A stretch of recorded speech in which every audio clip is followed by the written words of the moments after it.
হেই, কি অবস্থা সবার?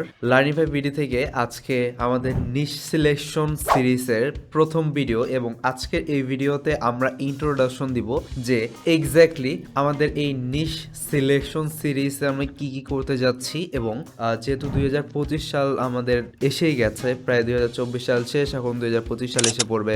অনেকেই চিন্তা করতেছে যে তারা অনলাইন বিজনেসের দিকে ধাবিত হবে, অথবা তারা কোনো ই কমার্স বিজনেস করবে, অথবা তাদের কোনো এজেন্সি দেবে। সো আপনি যে বিজনেসে যান, আপনার ই কমার্স বিজনেস হোক অথবা হচ্ছে যে আপনার সার্ভিস বেস বিজনেস হোক, আপনার বিজনেসের জন্য আপনার নিশ সিলেকশন পার্টটা কিন্তু অনেক বেশি ইম্পর্টেন্ট। কারণ দেখা গেল হচ্ছে যে নিশ সিলেকশনটাই যদি আপনি ভুল করেন, আপনার ওভারঅল খাটনি, ওভারঅল কস্টিং সবগুলো বৃথা যাবে। কারণ নিশ সিলেকশন যে বিষয়টা, এটা হচ্ছে যে একটা বিজনেসের একদম ফান্ডামেন্টাল স্টেপে পড়ে। এখন আপনার যদি ফাউন্ডেশনটা স্ট্রং না হয়, আপনি ডেফিনেটলি আপনার বিজনেসে কোনো না কোনো ভুল করে বসবেন। সো আমাদের এই নিশ সিলেকশন সিরিজে আমরা ডিজিটাল প্রোডাক্ট নিয়ে কিভাবে নিশ সিলেক্ট করতে হয় সেটা দেখাবো। আপনার যদি সার্ভিস বেস বিজনেস হয়, ওইটার জন্য কিভাবে নিশ সিলেক্ট করতে হয় ওইটা দেখাবো। প্লাস আপনি যদি ফিজিক্যাল প্রোডাক্ট নিয়ে বিজনেস করেন, কিভাবে উইনিং প্রোডাক্ট নিতে হবে, ঠিক আছে, ওভারঅল একটা গাইডলাইন নিশ সিলেকশনের, এবং কোন নিশটা সাস্টেইনেবল হবে, কোনটাতে আপনার